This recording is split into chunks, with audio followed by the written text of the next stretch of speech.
Well, again, welcome to MHP's Federal and State Legislative Update Call. We're really glad you could join us this morning. There's a lot going on. For those of you who had a late night, thank you for joining us this morning. With mere days that are left in the session right now, and there's still no budget targets at the state legislature, it seems that a special session is going to be unavoidable. Without targets, the conference committees are struggling to take significant action. But with regards to housing, certainly things continue to move along, but it still feels like everything is in play. And frankly, that means that everything's in jeopardy. So we have an exciting lineup today to give us some more insight into all of these negotiations. Our speakers today include Senator Nick Frentz. He's from District 19, a DFLer from the Mankato area. We're also going to be joined by Senator Mark Johnson. He's in the far northwest corner of Minnesota in District 1 and represents the areas like Thief River Falls and Crookston. I do want to say that we have just been notified that Majority Leader Ryan Winkler continues to be in negotiations and it will be unable to join us. We are fortunate, however, that another Ryan, the Intergovernmental Director at Minnesota Housing, Ryan Baumtrog, will be joining us at the end of the session. So one Ryan for another, well, we'll see, but we'll get great updates no matter what. So we're going to start our program today with ThaoMee Xiong. She's the Director of Intergovernmental Affairs with the City of St. Paul. And we are going to start with our MHP's Deputy Policy Director, Libby Murphy, who's back in action. Libby, I'm going to hand this over to you to get our program started. I think I'm handing it over to Libby. Oh, sorry about that, Anne. That's okay. It wouldn't be a Zoom call without a glitch here and there. So welcome back, Libby, and excited to hear what ThaoMee has to say. Oh, well, actually, Senator Frentz is going to be leading us this morning. So, Anne, I don't know if you wanna start us off then. I would love to. I know, it's funny. We're meeting. First of all, Senator Frentz, thank you for joining us today again. I know there's a lot in play over at the legislature. Is there? Yeah. I don't know if you're sleeping in your office these days or how that's working exactly, but yeah. Just slaving away. I'm not showing you the messy part. Thank you very much, Anne, for having me. Thanks, Libby, for the invitation. Yeah, well, we have, this crowd on this call is very interested in talking about housing and the policy improvements and investments in housing this session. Yeah, we know that following this year of housing being so central to public health, to school, it's where we're all working, right? That legislators clearly have housing and the importance of housing a little bit higher, hopefully on the radar. And of course, our priorities include housing bonds, a strong budget target for those housing committees in conference now. And there's several tax items, including the new affordable housing tax credit and 4D updates and improvements. And then, of course, wanting to make sure there's a strong eviction moratorium transition to protect renters. There's so many issues to be resolved. So tell us what's happening, how much is even going to get done by midnight on Monday? What global agreements might we reach? Well, I think for housing advocates, I'd like to start by just saying thank you. As we've watched housing come more and more to the front, I think more of us have appreciated the nexus between housing, between stability, between educational outcomes, social, economic, all of that. So I was not exactly Joe Housing before I got to the Senate 5 years ago, but was glad to serve on Governor Dayton's task force along with our housing chair in the Senate, Senator Rich Straheim, who just happens to be from Mankato, just throwing that out there. And I think what you'll see in the next 3 or 4 days is some progress, but we will not finish on time. I think that comes from the budget targets not being finalized. And as you know, the Senate budget target for housing is 0. So those of us in the DFL Senate would like to advocate for a much stronger, more robust target. Housing does allow us some one-time budget items. So the federal money coming in, which some of you know has some specific silos for housing. Looking forward to talking a little bit more about that. And not to get ahead of our discussion here, Ann, but that has been part of the delay, is a debate between the 4 caucuses about how the federal money might be allocated, who's going to get to make that allocation, whose mom wears combat boots, and some other stuff I'll tell you about on the next housing call. So I'd be happy to talk about any aspect of it. It's no big secret that our caucus feels housing should be a higher priority, and that we look forward to working, continued work, I should say, on the eviction moratorium. We had the governor speak with us a little bit earlier this week about that very topic, and some of the other things that Ann mentioned, important priorities. Normally, we're going to need to find the budget target and then sort of go back in. And I want to give a quick shout out to Senator Carrie Diedzik, longtime expert on housing in the Minnesota Senate, who sends her regards. They got us going a lot of different ways right now, and she's going one of them.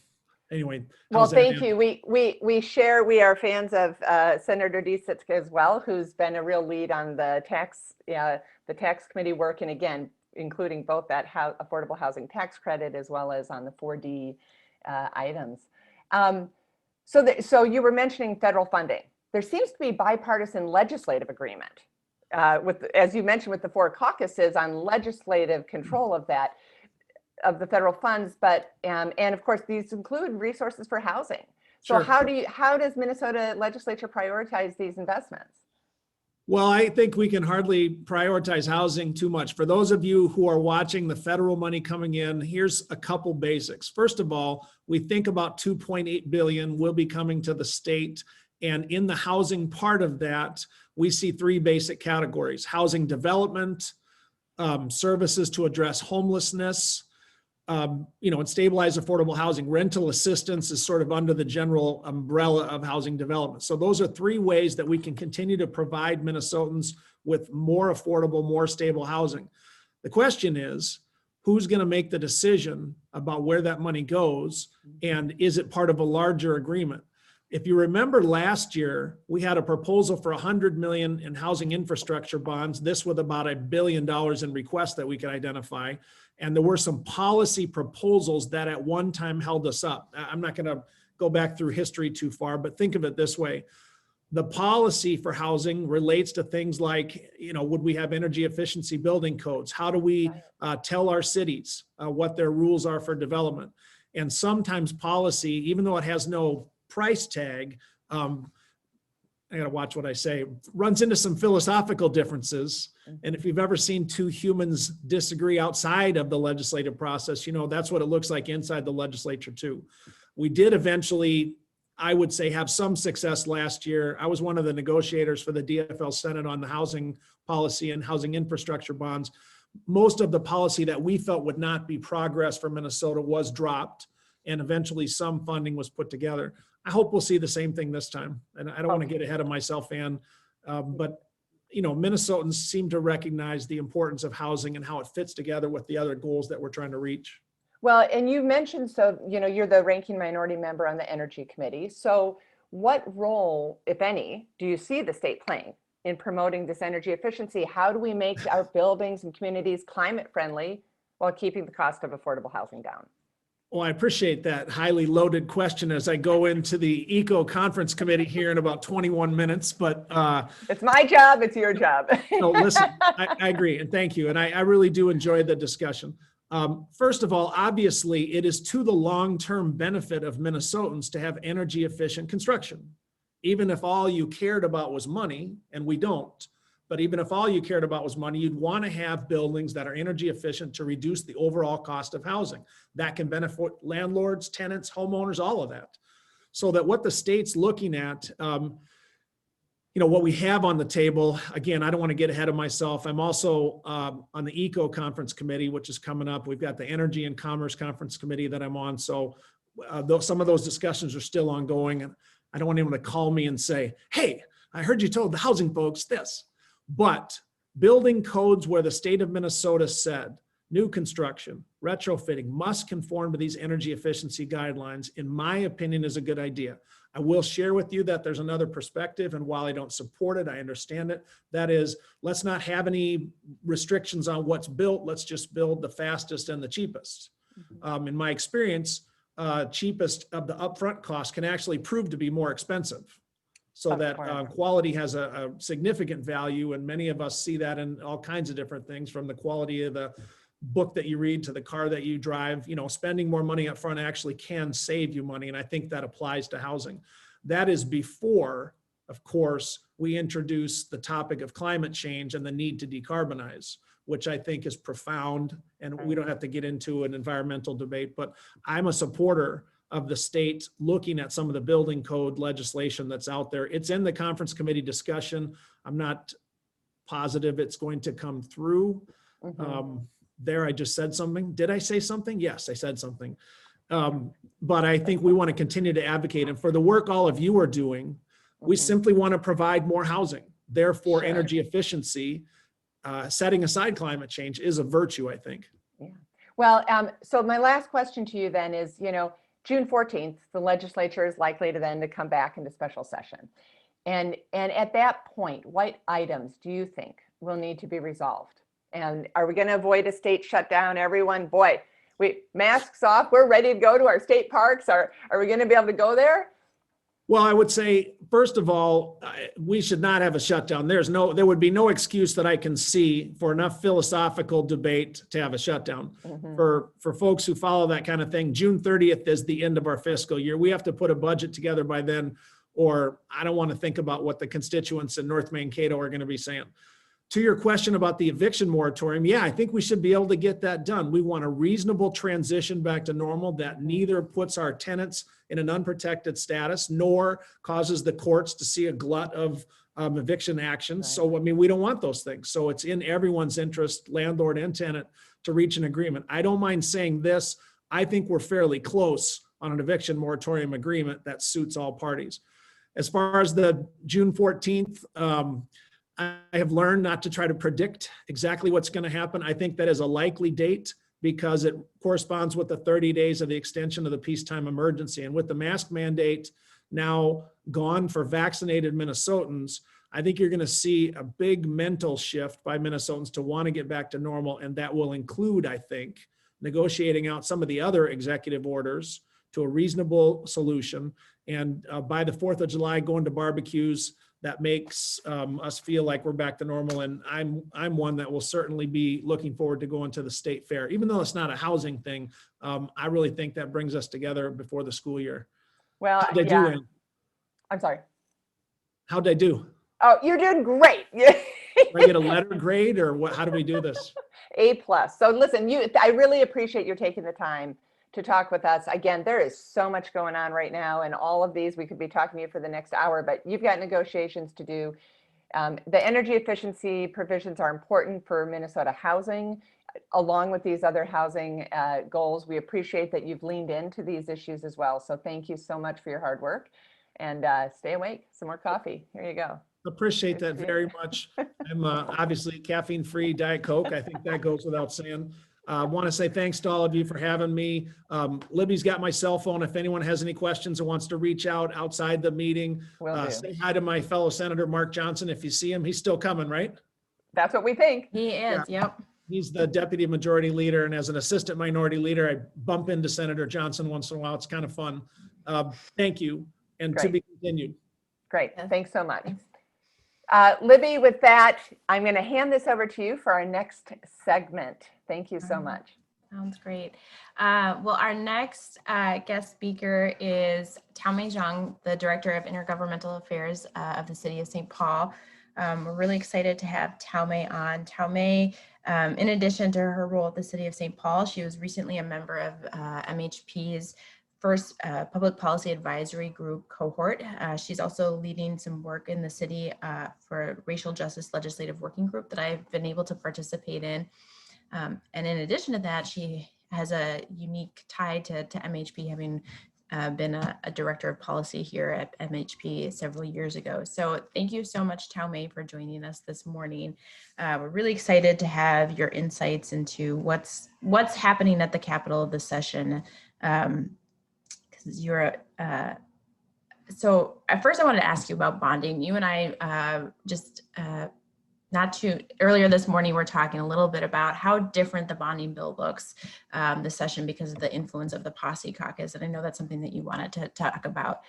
So I'm hoping that you can give us a little insight into the role of the Posse Caucus in influencing what we saw come out of the House in particular, and kind of your predictions for what might be the final bonding bill, as a lot of people on this call are very invested in that bonding bill as it has the greatest amount of direct investments in housing.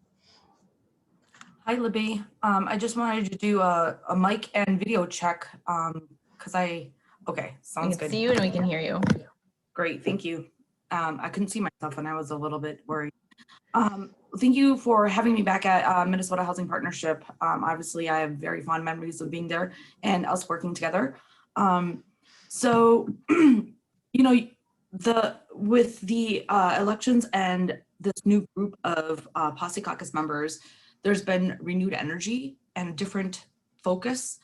And early on, we heard that the Posse Caucus were going to play a leading role in these committees.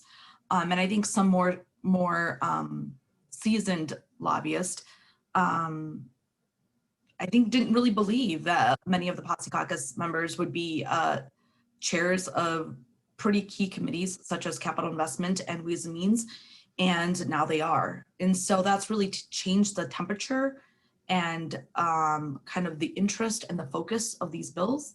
And so I've been pleasantly surprised in Chair Fu Lee's committee and his bonding bill and how it's coming together. Folks may know he still works very closely with Mary Murphy, who's the vice chair, and the city has great relationships with both Chair Murphy, former Chair Murphy, Chair Lee, and also the minority lead, Representative Erdahl. And so the focus of the session, if you've paid attention to the committee hearings at all, they've been super contentious and usually contentious around racial equity issues. And so I think that we can continue to expect that towards the end of session, racial equity will continue to be a conversation that is at the center of how decisions are made and what gets passed and doesn't get passed. I'd love to kind of hear how developers are thinking about this and see if that's really changed how they've approached lobbying this year. But with a different makeup at the legislature, you have to anticipate there's going to be different talking points. And the bonding bill in particular, I have a strong feeling the equity package is not going to go anywhere. That's cash towards small nonprofits, culturally specific nonprofits, to make sure that the bonding bill has more equity in it. So even the small nonprofits have a fighting chance competing with the larger nonprofits. So that's one thing. The second thing is later today, Chair Fu Lee is going to be attending the Racial Equity Legislative Advocacy Work Group that I lead at the City of St. Paul to talk about our redevelopment appropriations bonds that he's been championing. That's $300 million divided between St. Paul and Minneapolis to help areas that were impacted by the civil unrest. That's been a super contentious bill and point of conversation both in the House and the Senate. And also it's going to be heard today in Ways and Means. So those are my kind of loose predictions, and we'll see how things play out in the next 4 days. Well, that's, I would say, disappointing prediction, ThaoMee, but, if you could just maybe expand to a little bit on, there was a series of recommendations that came out of and now I'm just blanking on the name of the Work group? Not the work group, but the committee that met in the House this fall with Representative Moran and Representative The Racial Justice yes, ad hoc ad hoc committee. Yep. And so they came out with a series of recommendations around racial justice issues. And I'm curious if you've been tracking some of those. There's a number of hearings early in session, especially in the House, to kind of frame the priorities of each committee.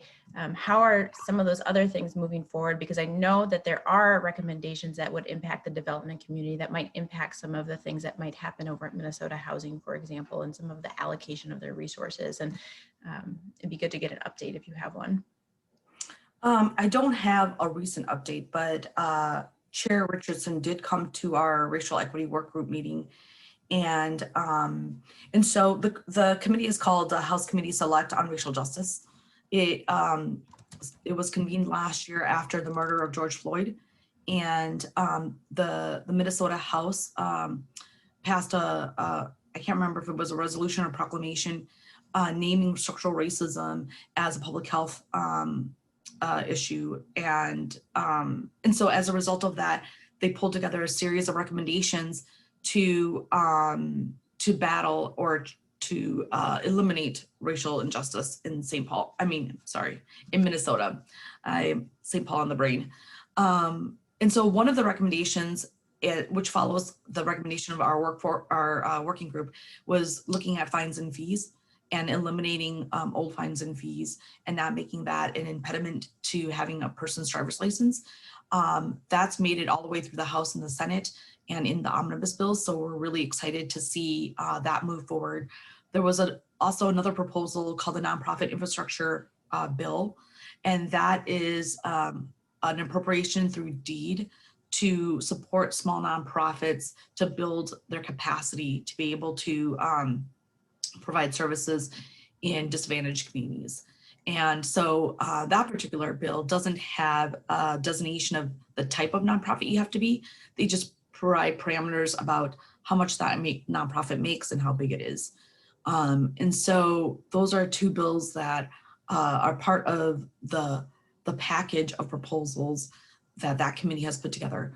But they didn't create new bills out of that committee. What they did was elevate previous bills that already existed and previous issues that had been brought to their attention either through state agencies or nonprofits. And so they haven't met recently, and I think it'll continue to be a committee that will meet after session and throughout next year. But it's been an important committee to be able to elevate issues that permeate across committees that are not located in one budget or policy priority, but that they are actually all very intersectional and play a role in being able to help eliminate the housing disparity gaps, help to eliminate the education achievement gap, and help to eliminate the economic justice gaps. Thanks, ThaoMee. So one of the other things that I wanted to talk to you about is the ARP funds. So I know that this is something that is tying up stalling negotiations because lawmakers are trying to navigate how they can use those funds and how that might adjust their state investments. If you could talk about that and how you see it influencing what's happening in these last few days of session and how it might influence a special session, as well as how is it changing the city's priorities and strategies for this session? So with the ARP funding, from the city's perspective, the biggest differences between the CARES funding and the ARP funding that we got. The CARES funding for the city of St. Paul, we had to get money directly. We had to wait to get money from the state. So the state had to decide what the formula would be and how it would get distributed to local governments. The only local government entities that received direct funding from CARES was Ramsey County and Hennepin County because they met the population threshold, which was 500,000 and above population. City of St. Paul did not meet that. Neither did the city of Minneapolis. So we had to wait for the state to come to an agreement of how local governments would receive the funding. For ARP, City of St. Paul did get direct funding. So did all the other cities that qualified. And then the state got its own portion. So ARP is a huge sticking point. If folks have been watching or listening to the press conferences from the state or the House leaders, ARP has been mentioned in every press conference. And I think Speaker Hortman said it best that Monday when the allocation allocations came down and though the guidances were released, it reset the entire table for the conversation about how things were going to proceed at the legislature. So we're definitely feeling it here on the city side. The city is also thinking through what our process will be for determining how we use our ARP funds. And there's a lot of questions about what the funding can be used for, but what's very clear is that how we use the money, it has to have a nexus with COVID-19. So we can't just willy-nilly use it for anything that we want it to. There has to be a reason why it was connected to COVID-19. And so that continues to be a really important point that people should not forget. And I think that at the legislature, that piece has been forgotten a bit. Okay. That's very helpful. So ThaoMee, you have worked on housing issues at your time at MHP and at the City of St. Paul. There's a number of housing priorities that you're working on this session. Can you give us any insight into where you think housing is falling at this point in session in terms of global priorities for lawmakers? Where is it ranking? What's ranking higher than housing? Any insight there, or what's your opinion? That is a very hard question. You can be honest.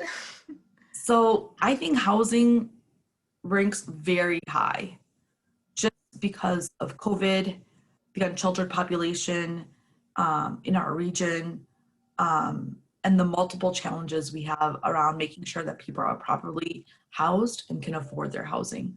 So we have a great champion in Chair Hausman. That committee has done a lot of work on a variety of housing fronts, from renter assistance to renters' rights, all the way to home ownership. And I think this is going back to our conversation about the Posse Caucus, the People of Color Indigenous Caucus. With the new makeup of our legislative body, the diversity, the racial, ethnic, and geographic diversity of our legislature, the priorities that are coming out are changing.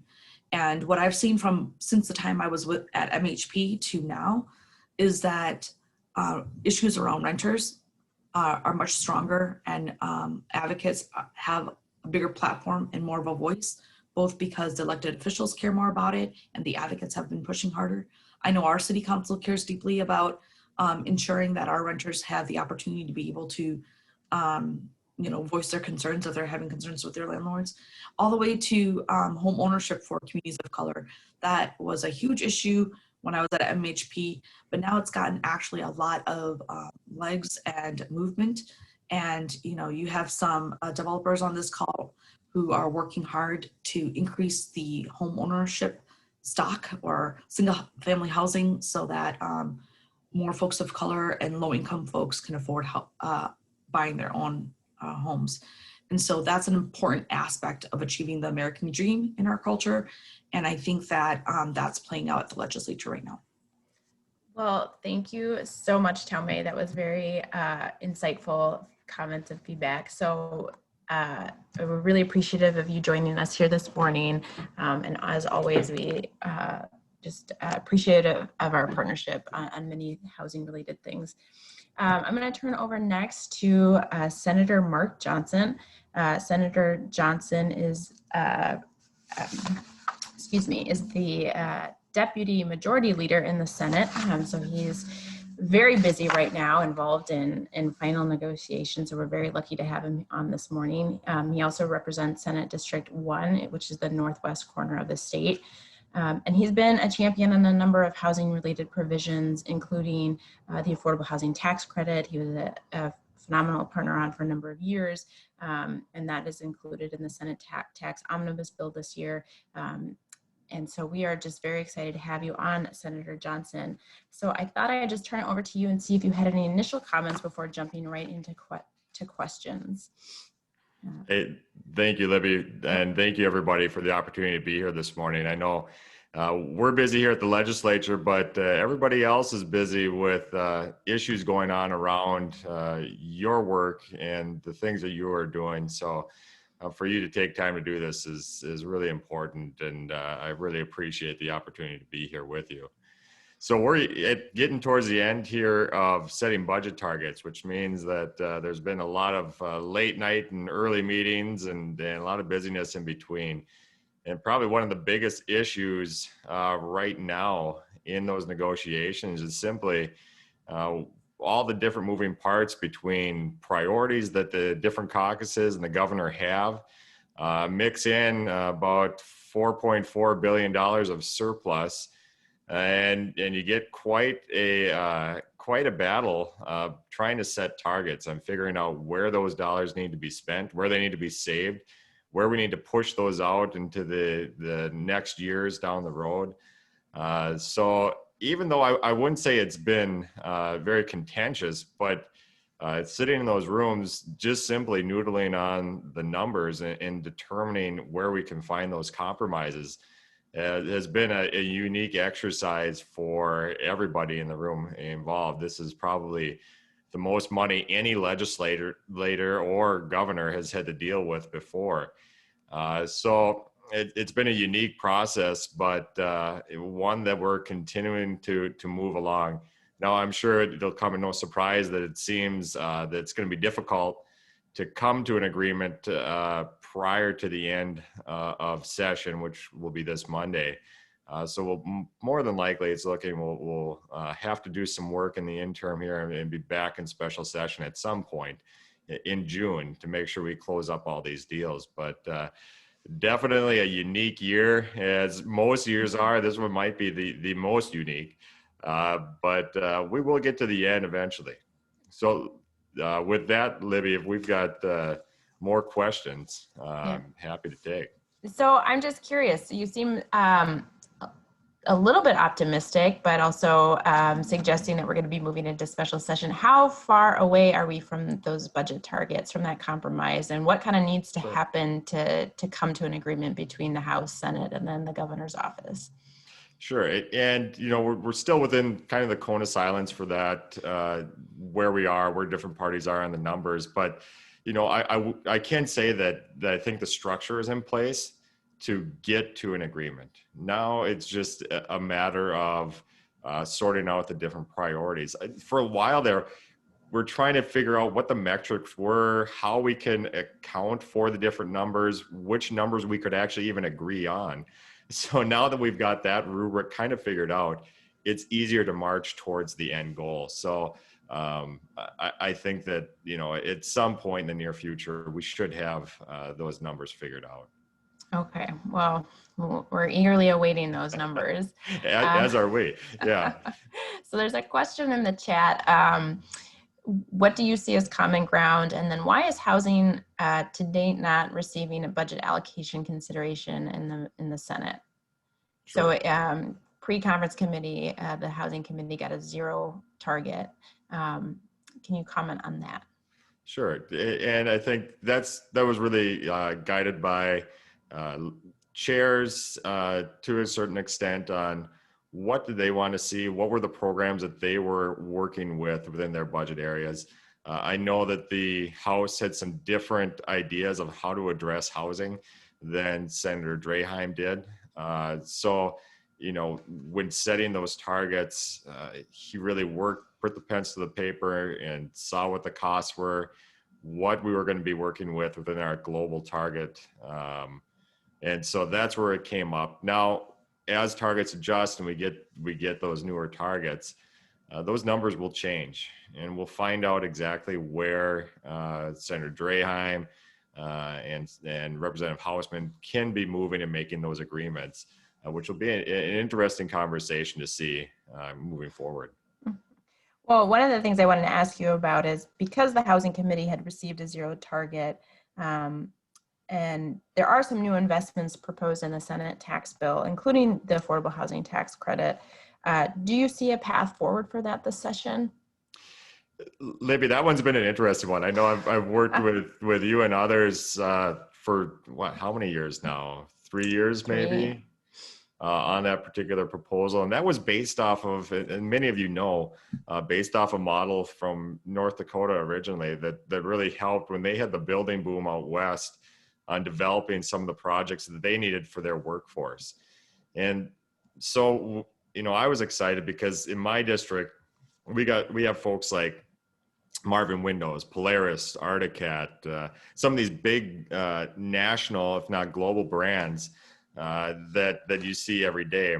And in Northwest Minnesota, it's so difficult to get developers up there because unlike the metro area, we don't have the diversity in population. When I say diversity, maybe I'm thinking more of the economic diversity in population, that you can take a mixed multi-use building that might have, subsidized housing and regular market-based and fill that up. In Rosa, we've got places sitting open that have tried the program before, and the subsidized housing is sitting open because our need is really workforce housing. So when I saw that bill come forward initially, and when we worked on that, that was a game changer for my district. One of the things that I hear a lot from communities around the state is that, look, folks, that's a nice deal and it'll be a good approach for the metropolitan area. And I think it's something that could be useful in the metro, but where workforce housing is in critical shortage in rural Minnesota, that will not be a fund that will be used. So, we'll see where it ends up. We'll see what the idea is here going forward. If the metro can use it and it's something that would help, we'll support it. But I'm still looking for solutions for workforce housing in rural Minnesota. Well, thanks for that. And I will have to follow up with you too on that, some of that feedback that you're getting. So another thing I wanted to ask you about is Senate Republicans, I believe Senator Rosen has introduced a bill that would require more legislative oversight of the allocation and uses of the federal ARP dollars. Can you tell us a little bit more about the intent of that bill and kind of how your caucus views its role in overseeing the use of those federal funds? Yeah. Transparency is one of the biggest things that we need to do as legislators, as a government.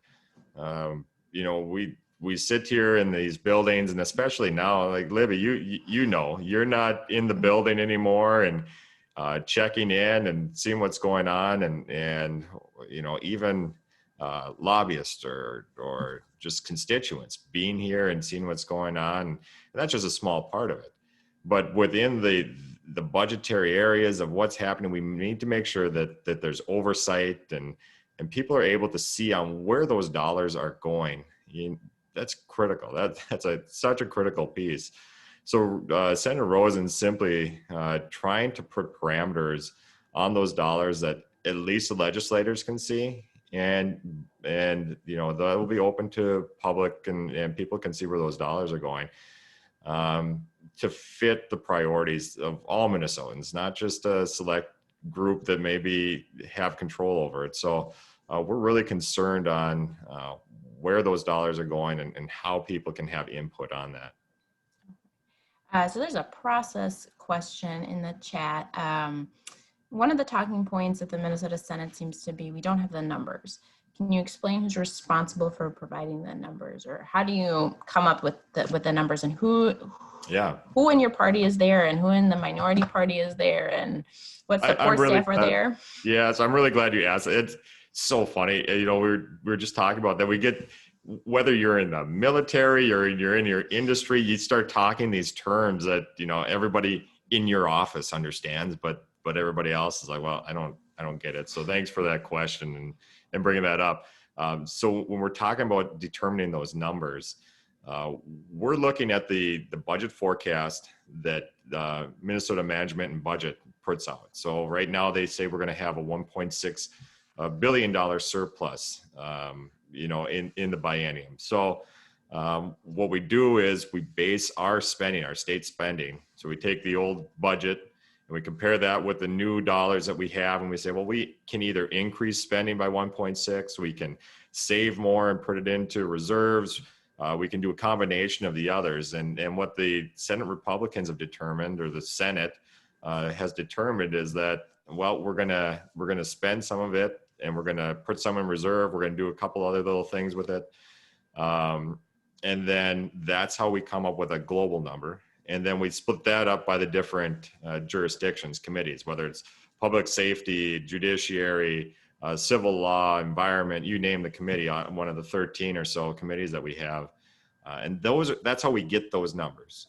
The House has done it a little bit different way. We didn't raise taxes. They raised taxes to make sure that their budget numbers worked, which means that they get to increase those different areas within their budget. So that's why we have two different budget numbers between the House and the Senate and the governor, because we have different ideas of what that bottom line number is going to look like. Well, thank you for that explanation. That's really helpful. And I know that you are very busy. So if you have time, I'd love to ask you one more question, but I also want to be respectful if you needed to hop off. Certainly. No. Okay. I've got time for one more. Okay. So I just want to ask you about, for you, what issues are most important to you to make it into the global agreement, and why these issues? Sure. Well, we've got a lot of really exciting things in this state. We've had a tough year, and luckily we've got the resources. We thought, quite frankly, we were going to be more of a $2 billion deficit, which means we're going to be cutting things like health and human services and public safety and different things like that. And we were really worried last spring, as many of you were, of what's this going to look like for our budgets, whether it's your family or your business or wherever you're at. Now we've got so much money that it's hard to figure out how to spend it. And I know that's a weird place to be in, and maybe that's one of the factors for the inflation that we see. But we have some guiding principles within the Senate that we're really trying to follow closely, and that's really wise investment in our state. How do we do things that build the state into a better tomorrow? And that might sound like a cliche and all that, but really, we don't want to waste those dollars that we've been given. This is one-time spend. This is once-in-a-lifetime spending. How do we do that in a way that builds us up for our children and our futures down the road? And so we think things are critically important, whether it's infrastructure, whether it's education, whether it's our healthcare system. There are some super significant things that we are really looking into. How do we do that? And not just throwing money into a system that's existed for the last 50, 60, 100 years, but transformational changes that we can only do in a time like this, a unique time. So we are really looking for that. And we have partners in the House and the governor's office that are all putting their pens to the paper and figuring this out. And I'm really excited about where we'll end when this is finally finished. Well, thank you so much. And what I didn't hear you say was housing. So I hope that housing is part of that, where you're looking for major change in the system. Minnesota Housing Partnership recently released our State of the State of Housing, and as every 2 years we review with that report, there are major needs across the state, and in your part of the state there continues to be just a lack of new permits pulled for single family or multifamily. And so we hope to continue to work with you and be a partner with you in finding solutions that work all across the state. So thank you, Senator Johnson, so much for joining us. Libby, thank you so much. And it's so good to see your face again, even though it's virtual. But if you or anybody have questions or want to talk, I'm really looking forward to that conversation. So thank you very much. Thank you. Thanks. Well, I'm going to turn it back over to Ann to introduce our next speaker. Thanks. Thank you so much. Very interesting conversation. I really appreciate the Senator's time. So, so we are so fortunate today that while Ryan Winkler couldn't join us, Ryan Baumtrog has agreed to join us this morning, despite what I believe is a late night. And Ryan, you can talk a little about that. Ryan, are you on? I just want to check and see. Good morning, Ann. I am here. Fabulous. Thank you again so much for joining us. I wonder, we have heard some really interesting conversations from our speakers so far. I wonder if we can back up for a quick moment and have you just provide a little bit of the overview of the timing and the phasing and where we're at right now in this legislative session, with the conference committee time, with the Monday deadline, what that means for special session. Just outline first as we start talking about this work that needs to get done. What are the steps? Where are we at in all these steps to get all this work done? Yeah, thanks, Ann, for having me. Hi, everybody.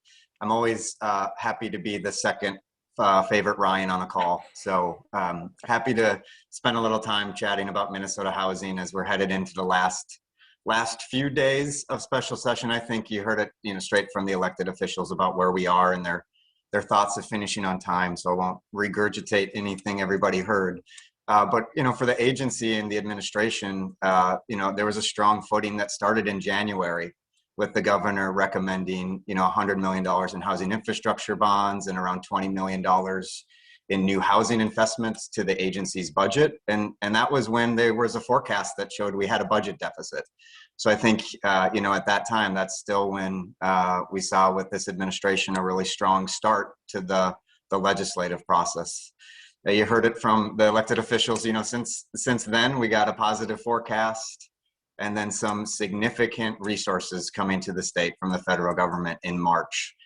Some directly to the agency for emergency rental assistance, homeowners assistance fund, and then a little bit of development resources for people experiencing homelessness that we're really excited to try something new at the state. But it's all one-time money. And I think that's where, if I could leave everybody on the call with an impression, it's all one-time money at play. And so I think there's still a big sense of everything's on the table, as you said, and everything's in jeopardy.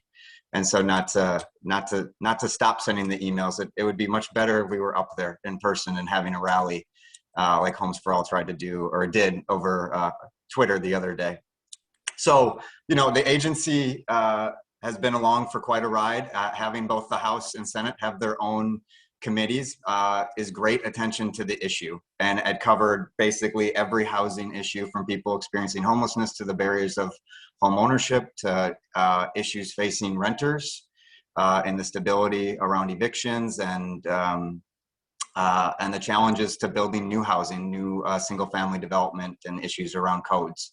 So it's really covered every aspect of the housing system in a really great level of detail. So all of that is still on the table. I mean, it's really it feels like we're at very Minnesotan, where we're all at a four-way stop, and we all pulled up at the same time, and everybody's looking about what's gonna happen next. And the federal funds are a real game changer. When those came in March, we got, again, the emergency rental assistance in December, and then got another round of emergency rental assistance in March.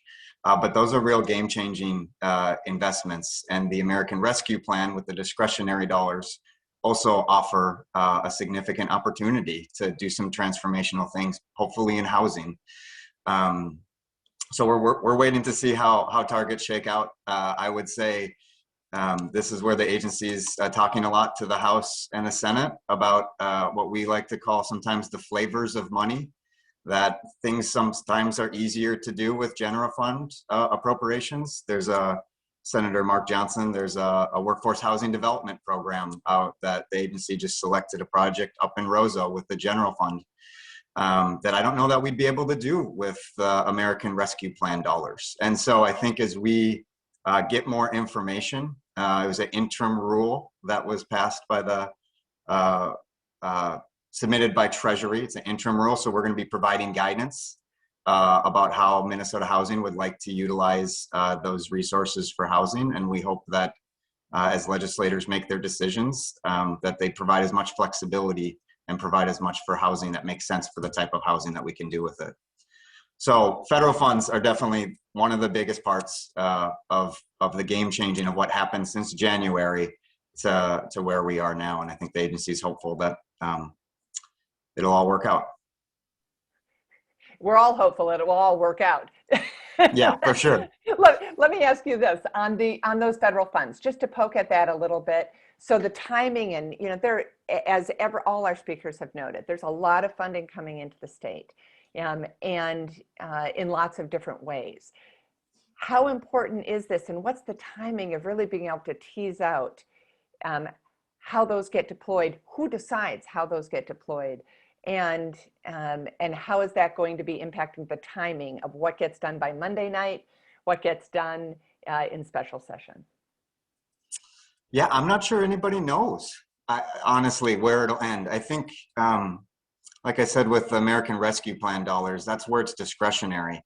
And I think having the interim rule drop from the federal government in the last week of session gave a lot of hope, especially to see housing and affordable housing development and services for people experiencing homelessness called into an eligible use. But there's a lot to figure out around what that means. As we've seen with emergency rental assistance, you have the law, you get Treasury guidance, and then you get FAQs. And all of that impacts what can be done. And so I think there's a lot more guidance and a lot more information to come on the American Rescue Plan. That's not going to happen in the next week, couple weeks, or maybe in a month. And so I think that's what they're trying to figure out, is then if it's not decided, then who gets to decide? Because the way the law works is that when the legislature is not in session, the governor has more opportunities to decide. If the legislature is in session, there's a different process. And I think that's part of the conversation, certainly. Well, I would say with all that uncertainty, we're still asking for housing infrastructure bonds. We've got an open RFP. We know developers, communities are applying. If we don't get housing infrastructure bonds, I'm not sure that the federal funds will have the guidance or an allocation to be able to use that in our RFP, or what strings would come attached. So we're still pushing for housing infrastructure bonds. We're still pushing for general fund appropriations. We're still pushing for all the things that we know, because we don't know what might come with the federal funds. And so we don't want to take housing infrastructure bonds for granted, because they're a game changer. Well, so let's talk briefly about that. Early on in the negotiations on housing infrastructure bonds, bonds were about 30% of the total bonding bill, housing bonds were. And where are you seeing that playing out a little bit right now? Because certainly that will have the biggest bump for development in terms of where those investments happen. So on the bonding bill as a whole, how's that moving forward? And how much do you think, that housing will remain a portion of that? Yeah, it's with the governor's bonding bill, housing's about 10% of the total bonding bill. With the House, it's about 30%. The House has 150 million in housing infrastructure bonds, 100 million for public housing, and then they're also looking to do some shelter financing as well. So 30% for housing and homelessness in a bonding bill breaks any record I think we've ever seen for coming out of the House. So that's a strong position. We haven't seen anything from the Senate. I know there's conversations being had. Bonding bills can come together very quickly or not. If you recall, we were talking about a bonding bill this time last year, and it didn't all come together until October. And so I think that, the agency's still pushing for what we can, housing infrastructure bonds to build new housing, because I think that's what we don't know, what can be done with the federal funds. And so we don't want to just hope that that'll work out. We know we're going to have projects that we can select and move forward this year, and we don't want to wait. Thank you for that. We have seen the Senate particularly, but I think across the board, as we're looking at home ownership opportunities, there's been a big agenda to address some of these home ownership opportunities. Can you talk a little bit about sort of where the status of some of those, and particularly, I have a question that came in on the home ownership assistance program, and sort of how that is faring right now. Yeah, certainly. So workforce and housing development has been a big focus in the House, in the Senate, and was also included in the governor's budget to give some specific resources to do some new construction, single family development all across the state. So I think that's a prime example of if there's targets that are provided to the Housing Committee. I think there's a lot of ways that can be allocated that aligns with House, Governor, and Senate priorities, housing development and single family new construction being one of those. So that's where I'm hopeful, if there is a target, that there could be some pretty quick action to pass a housing bill that has some increased resources for Minnesota housing. We only get 0.3% of the overall budget, so we get caught up in the the big $50 billion number, but at the end of the day, we're a pretty small piece of it. And so I think that goes to the longer and bigger game that we have ahead. The House does, I mean, they're looking to do even more in workforce and affordable home ownership and capture some of the mortgage deed and registry taxes and dedicate that to new construction and the workforce and affordable home ownership program. So they want to do more. I think the Senate could be interested in that program, but I don't know if that's the right funding source. So it's definitely in the mix over the next couple of days. One of the interesting new directions I think we're seeing is that housing is not just in the Housing Committee, which we're delighted to have now in both sides, but it's also, as you noted, we're seeing it in in the Bonding Committee. We're seeing it even in Judiciary, with making sure that the anti-discrimination for the use of housing vouchers moves forward, and then also in the Tax Committee. So with the 4D program, with the potential affordable housing tax credit, which would be the first new revenue source for housing that we've seen in years. So talk a little bit about, there's a lot of moving parts on the agenda, a lot of different committee negotiations. Talk a little bit about a couple of those, the source of income discrimination, if you could address that, and then maybe some of the Tax Committee issues. Yeah, certainly. It's the agency with the governor's office, the eviction off-ramp, I haven't mentioned that, but that's, besides housing infrastructure bonds and some of the renter policies that you're getting at where the agency's working with House and Senate members. The other thing that we're really pushing for is a safe and effective end to the evictions moratorium. Both the Senate and House have passed bills. We think there's room to move from our position. We hope that that's something that gets passed and is a part of the end of session, because we have this amazing opportunity to keep people in their homes with the emergency rental assistance and to make sure nobody gets evicted for non-payment of rent over the next year. So that's something that we're really pushing for as well. The agency has some longer term proposals around renter stability, around providing pre-eviction notice, and as you mentioned, the source of income discrimination prevention for individuals and families that have a housing choice voucher, as well as thinking about the expungement of evictions. And all of that is very much in play, both with the off-ramp as well as kind of permanent law changes that the House, a big part of the House bill is looking at permanent law changes around renter stability provisions. So that'll be a part of the negotiations. A lot of policy talk between the House and Senate right now, as they don't have a target number, so they're talking a lot about policy.